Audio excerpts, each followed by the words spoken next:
آن بعد روز همی اونتمو شوی لیلت القدر هم خیلی میشینن همو اجازتی نفل با جماعت دارن یا نه مقصد در ماه مبارک رمضان نماز نافله را جماعتا خواندن اجازت است، یعنی اتفاقا با اتفاق. مثلا میگوییم که اهل فلان شهر مسجد نداریم، مثلا میگوییم که در خانه فلانی یا در فلان کارخانه جمع میاییم و نماز تهجد یا تراویح میخوانیم، گفته مصلحت میکنیم و جماعت شده میخوانیم، این جایز است در ماه رمضان.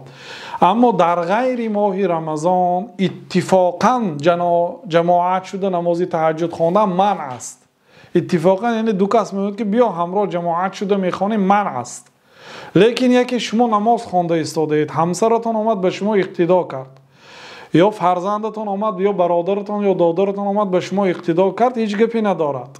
خیلی که پیامبر صلی الله علیه و سلم نماز تهجد خواندن شروع کردن که عبدالله ابن عباس رضی الله عنه آمده از طرف چپشون ایستاد که بعد پیامبر صلی الله علیه و سلم خیلی که در صحیح بخاری مسلم از گوشش قپیدن و به طرف راستشان گرفتن، یعنی اقرار کردن نماز جماعت عبدالله ابن عباس را، انکار نکردن.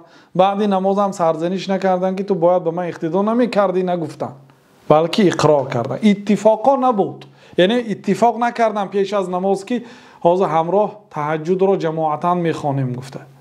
این چونی در دیگر حدیث هم که بعضی صحابه ها اومده به نماز پیامبر صلی الله علیه و سلم اقتدا کرد، آن اتفاقا نبود، یعنی ناگهان اومده اقتدا کرد و پیامبر صلی الله علیه و سلم این کار نکردند. الله اعلم.